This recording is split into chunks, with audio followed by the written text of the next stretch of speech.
Hello everyone, welcome to my farmhouse kitchen. It's been a while since I've had you in the kitchen, but we are on the eve of Thanksgiving Eve. So I thought I would bring you all along while I make some banana bread and cook dinner at the same time. So dinner is gonna be a quickie. So really I've got some stuffed clamshells over here and I'm just gonna throw these in the oven because my oven is just about hot. So these are not homemade, not like me. It's the typical store-bought that I got from Aldi's, but something different, and it's quick and easy. So I'm just gonna throw them in. I've got my oven all hot, and I want to get started. Keeping it simple. I'm gonna do some stuffed clams, some boxed mac and cheese, and probably some kind of a veggie because I have a lot to do and a lot to prepare, and I want to get started on making some banana bread. I'm going to do some mini loaves so I can give some to my family and also have some for myself. So my recipe is going to start, and God, I think I need glasses. I need a half a cup of shortening. I think the print on recipes is just getting smaller and smaller. So I'm going to need a half a cup of shortening, and I'm not a precise measure. I eyeball. So I probably should move you down so you can see what I'm doing. And I need to get a towel. Need something handy. With hand. So I've got all my ingredients on the counter here. I'm just going to move down and let you see what I'm doing for this banana bread. This is a really good recipe, and I have used this recipe for years. It came out of I don't know if I'm allowed to tell, but it came out of a Paula Deen cookbook. And I really like this recipe. So I need a half a cup of Crisco shortening, and I think I got that in there. So, and then I'm going to need 1 cup of sugar. My sugar here in a canister, and I need 1 cup, not a half a cup. I need 1 cup. I have a half a cup measuring spoon. So we're gonna do 1 cup of sugar. I already put in a half a cup of Crisco shortening just to keep you all in check. It's a half a cup, and then I'm gonna get another half a cup, and I'm gonna put that in there with my Crisco, and then I'm gonna kind of blend this all together.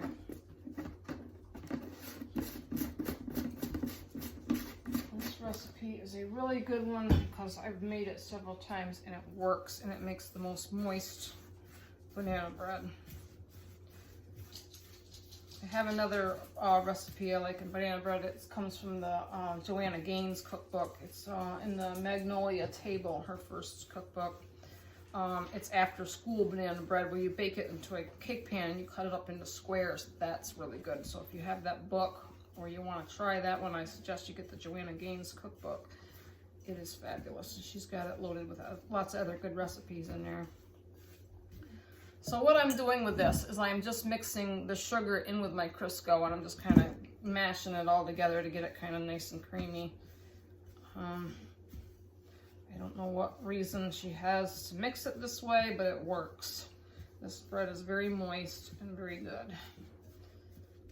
Had this recipe forever. I use it so much that I have it printed in a spiral bound notebook, and so I don't ever have to look for it in my cookbooks.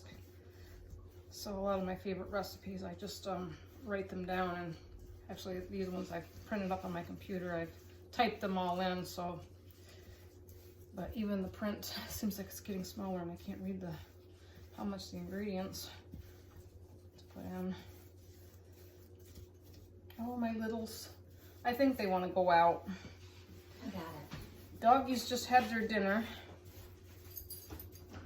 Their little meat mixture. You gotta go potty? Thank you. Come on, Kansas. Here, let me get him to go out. Come on, Coco. Come on. Go back. Come on, by the doors. Come on. Let's go potty. Let's go potty.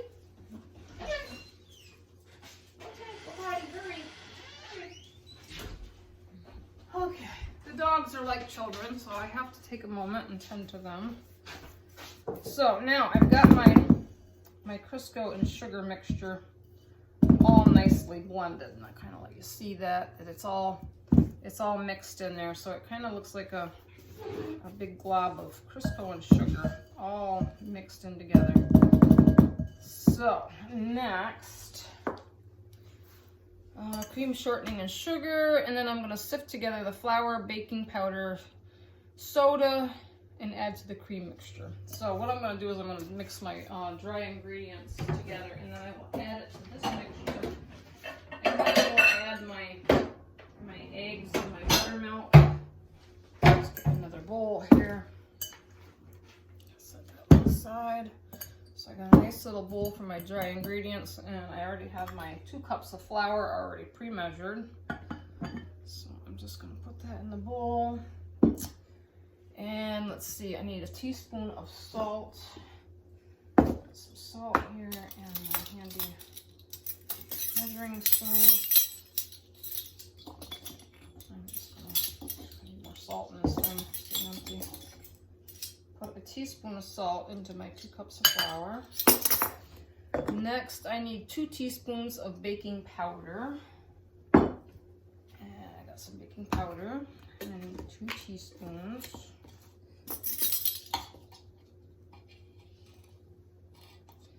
I like this thing where I can just kind of level it up, put it in there.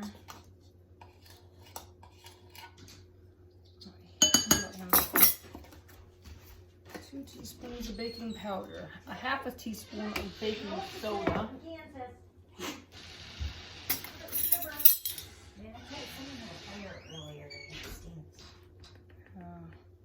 Half a teaspoon of soda.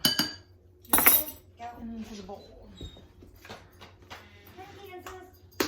Okay, and I'm going to mix this together. Then I'm going to add, it says to add 3, but I have 4 nicely ripe bananas, so whatever you have, you can throw them in there.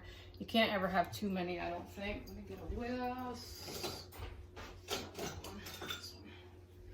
I'm going to just kind of mix my dry ingredients, my baking soda, my baking powder, and my salt. And just make sure that that's all mixed together.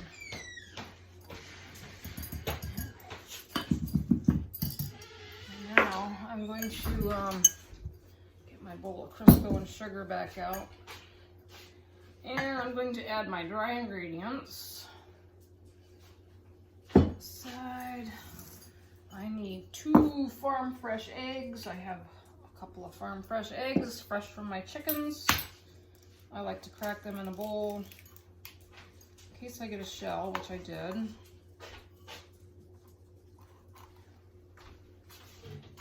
I always get something in there, so it's always a good idea to crack your eggs into a bowl. So you can see what I'm doing here.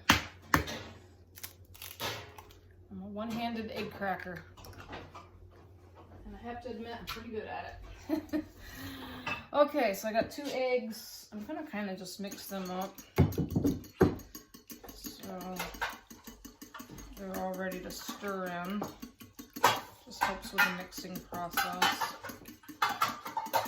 And I'll need my bananas, and I need a 1/3 cup of buttermilk.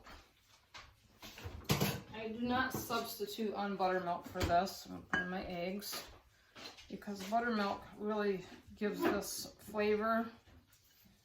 And I have tried using the dry mixture powder. You can use that if you want to, but there's nothing like the real thing. So I'm just going to peel these bananas. And I'm just going to flop them in there because I got a pastry blender here, and I'm just going to kind of chop these in and mix it. And I like it a little chunky, my bananas. So I'll let you see what I'm doing here. I'm just peeling the skin back. Once I get it flopped open, I can just flop it in my bowl.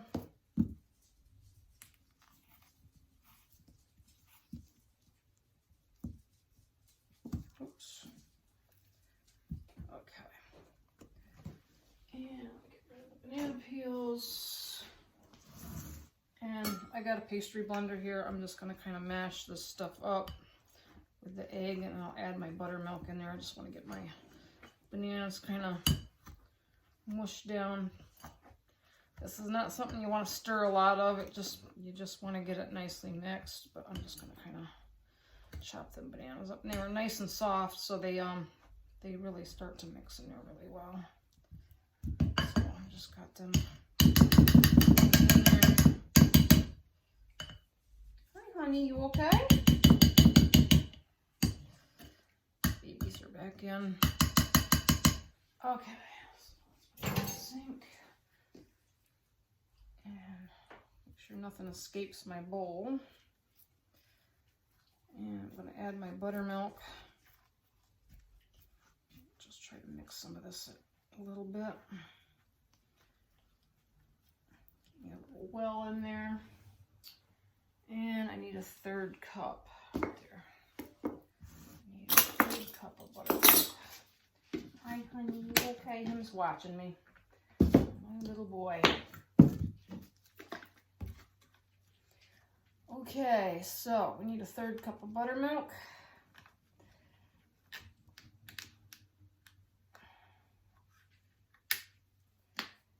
And that's a 1/2 cup. This is a 1/4 cup. These are my measuring cups here. I want to keep them straight. So I'm just going to pour in the 1/3 cup and I'm going to fill it right up to the top.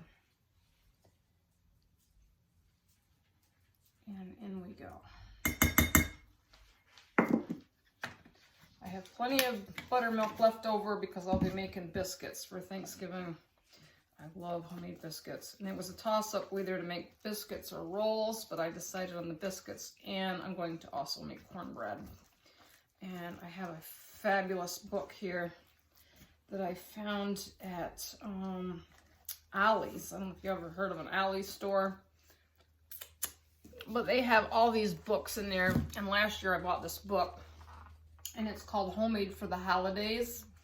And this has a ton of recipes, 250 plus easy to follow recipes and tricks for traditional holiday gatherings.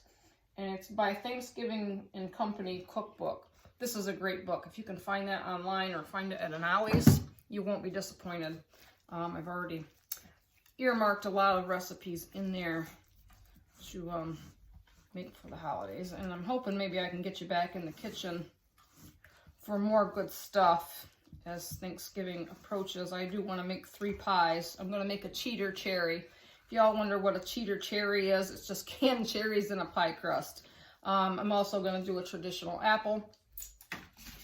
I have a nice bowl of apples here on my counter. We're going to peel these up and make a nice traditional apple pie. And of course, no Thanksgiving is complete without pumpkin. Pumpkin is one of my favorites. So I'm definitely having a pumpkin pie. So what I've got here now in my bowl is a nice mix. And I'm just kind of folding it over, not really stirring this, because you want it nice and lumpy. And I want to make sure that all the flour and everything is well mixed into my batter. But I'm not stirring it vigorously or anything. You just want it nice and lumpy like this, and it looks great. So what I'm going to do is I'm going to get some little mini loaves, and I'm going to put this in a mini loaf. Oh, I cannot forget the nuts. You can do this with or without nuts. I think I might do my dad a mini loaf without nuts. So I'm going to get those pans. But the other loaves of bread I do, I'll probably put nuts in. My dad has like partial dentures, and I don't think he's real big on crunchy stuff. So I'm going to make him one with no nuts in it. Oh, I got my pans already. So I have these nice little mini loaf pans. I love these. I like making mini loaf banana bread because these are great, especially for Jim and I when it's just the 2 of us. It makes a nice little snack. And I like that these are great for gift giving, so I can send, you know, a loaf or 2 home with my dad, because my dad loves his home-baked goods. And I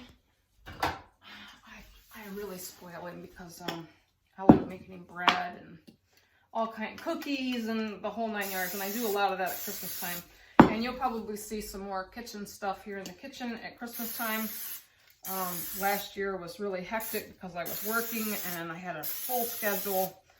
And my schedule is a little more freed up so I can do more of the fun stuff in the kitchen for the holidays and share it all with you. But it's been super busy here lately. October Halloween weekend. Actually, let me get a spoon. I did my first sewing retreat and that was a blast. And it also fell on Thanksgiving. It actually fell on Halloween weekend. And I almost didn't want to go because I was like, oh, I go out with my family every year. And if y'all haven't seen my video from last year, I went out for Halloween and I had like, I don't know, the long jacket and I had some gems on my face and I think I did like a half skull or something, I can't remember. But this year I did something different and I did like a steampunk outfit and I had a top hat, the steampunk glasses with the red lenses. I made like some dirt on my face. So I don't know, it was really cool. And then I had, I was like a circus ringleader. That's what it was. And I bought a red jacket, like the ringleader's jacket, and it kind of buttoned all the way up and I had some little ruffles on the bottom and I had a skirt that was really cool. It was half short and half long. I made it a couple years ago for another costume for Halloween. So I had that and some boots. The only thing I didn't have was the whip. But I don't know, that could have been dangerous. But anyway, it was super fun. I went out, I, kind of slipped away from retreat because retreat was right close to my hometown. And I went down to the little local pub in my parents' hometown and we had a few drinks and celebrated, Halloween style. And they had a Halloween party judging and whatnot, and I was one of the winners. Again, I won last year. Last year I won a I think it was like a pumpkin cheesecake. Oh god, it was good, but we didn't eat it all. It was a lot. But I won a $25 gift certificate from the pub. When I go back there, we can get drinks or food or whatever, so that's really cool because I like to go out and have a drink with my dad every now and then and my stepmom, and we had a really good time. But my first sewing retreat, that was a blast. I almost, like I said, I almost didn't go, but my husband twisted my arm and talked me into it, and I don't regret it. It was in a little town, and it was at it was like I guess it was like a church camp where they had these big buildings and stuff, and they had these little cabins. So I slept in this little cabin, and it was really nice. It wasn't cold or anything. So I bunked up with 3 other girls. There was bunk beds in our room, but we didn't use the top bunks. We put all of our stuff on the bunks, and then we slept on the bottom bunk. But I went out on a Thursday afternoon and came back on Sunday, and we sewed from morning until night. And some of these women sewed until after midnight, but I kind of told them, I was like, at midnight I turn into a pumpkin, so I have to go to bed. But I used to do a lot of late night sewing, but lately, I don't know. Maybe it's my old age. And I just celebrated my birthday on November 11th. I wanted to bring y'all on that ride, but we had a karaoke out in our garage, and with the music playing and everything, I was afraid YouTube might not like that. So I didn't get to bring y'all on that fun journey, but it was really fun. My parents and Jim's mom was there, and we sang, and I'm no singer, but it was totally fun. We enjoyed it. We made chicken wings and had a really good time. I made a macaroni salad. Jim's mom had made me a chocolate homemade cake with peanut butter frosting. And of course, she was disappointed because the cake had cracked or whatever. And she's like, oh my God, I'm going to go out and buy you a cake. And I'm like, absolutely not. I was like, cut that cake up, put it in a bowl, put some whipped cream on it, we'll make a trifle. And that's what she did. And it was fabulous. I was like, who cares how it looks? It was tasty. So, it was a blast. And in case y'all are wondering how old I turned, I'm 56. Can you believe it? I feel like my dad when he said on his birthday, I'm 83 and I feel like I'm 53. Well, I'm 56 and I feel like I'm 26. So, proud of my age.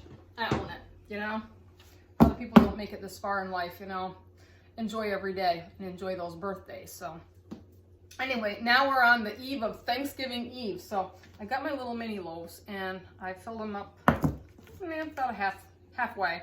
And I've got 5 little pans of these. And I'm going to put them on a cookie sheet and I'm going to stick them in the oven.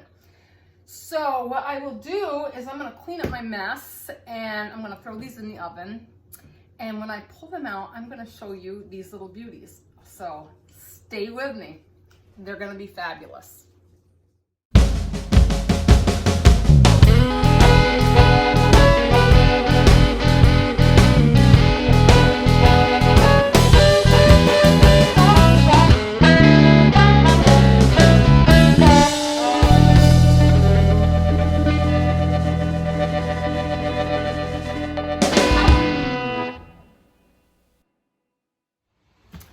Welcome back. The banana bread is done. We've had dinner. I'm feeling frazzled. Dishes are all in the dishwasher. My mini loaves turned out great. I didn't show on the camera because I almost forgot the nuts again, but I sprinkled nuts on the top of 2 loaves and then I left 3 that will be plain. When I popped them out of my little pans, one of them kind of stuck in the corner a little bit, so some of the loaf kind of stuck in the corner of the pan, but it's fine. Normally they would pop out, you know, really good, but I think I kind of didn't let it cool in the pan for the good 10 minutes that it needs to do. So when you pull them out of the oven, I immediately took the pans off the cookie sheet and put them onto my cookie rack, and I let them cool in the pan for about 10 minutes or so, and then I kind of ease them out of the pan, and they usually just pop right out. But I'm gonna let you see what I got here. These are my little mini loaves. The 2 with nuts are here, and then the 3 without nuts are here. These are very moist little loaves. They're great.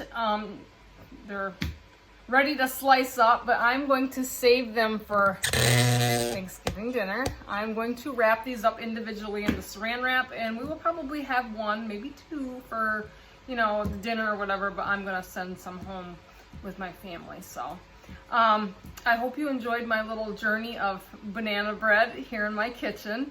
I hope to have some more videos up of preparing Thanksgiving.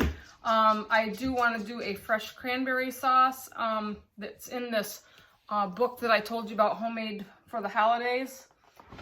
There's an awesome recipe in there, but I'll get to that later. And tomorrow morning I think I'm going to work on my pies, so hopefully I can bring y'all along in that. I love to be in the kitchen. I love when y'all join and share. So let me know your comments. You know, I love to read your comments. I thank you for watching. If you're new, please subscribe. I'd love to have you. It's a great journey here at the farmhouse, and thank you for coming along for this little banana bread journey. So I hope to see you all later here in my kitchen or upstairs in my sewing room. So have a great night. I'll talk to you soon. Bye.